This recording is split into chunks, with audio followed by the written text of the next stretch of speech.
everybody, and thank you so much for joining me for another video. Today I'm going to be doing my quick and short review of Pearl in the Sand. I'm actually pre-filming this video since I am on vacation. Maybe right now. I can't really remember what I've scheduled so far and what I haven't scheduled, but Pearl in the Sand is one of the books that I read while I was doing the booktubeathon.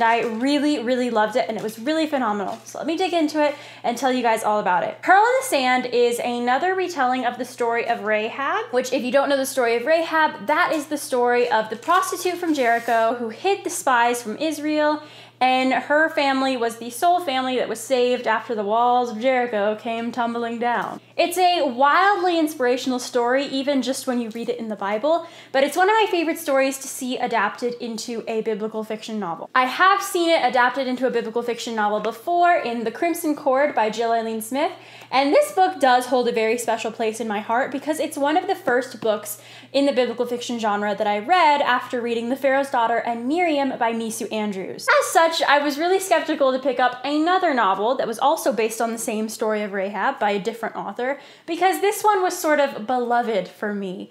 It holds a very special place in my heart, it's very near and dear to me, and it's one of those books that I just think everyone should read, and I still do, because you should read all of the books. But Pearl in the Sand totally blew my mind. How it tactfully handled different themes, some of which can be considered edgy, without going too into detail, but it gave you enough context to fit in with the plot and really give the right message. Am I making sense? My point being that even though some parts of Rahab's story aren't necessarily considered G-rated, the author still managed to tell a story in the way that wouldn't necessarily cause you to stumble if that's something you're worried about. I also really appreciated how this book talked about redemption. It really showed Rahab's struggle to accept her own redemption, and I think that's something that we all feel as Christians at one point or another. How can God accept me when I've done all of this bad stuff? And a lot of times in Christian fiction, it can come across as the characters just have this singular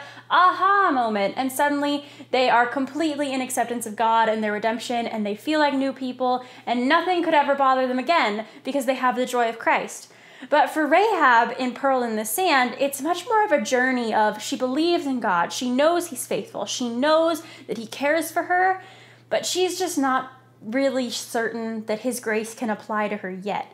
She feels like she needs to prove something to him. She feels like she's not worthy, she's not good enough, and it's a real struggle of her coming to terms with that idea. I loved this book. I thought that it was a phenomenal book. It was maybe even better. I hate to say this. It was just so good. This author for me is one that I am definitely going to be picking up books from in the future because I just haven't had an experience like that while reading a book in a long time. 5 out of 5 stars for me. I hope you guys check it out. Thank you so much for watching this video. I'm Jenna Van Mourik, an inspired writer and an inspirational fiction reader who reads, writes, and lives for Jesus. You can find me on Instagram at Jenna Van Mourik, where I post daily pictures of books and pictures of what I'm doing with my life and little snippets of my writing here and there.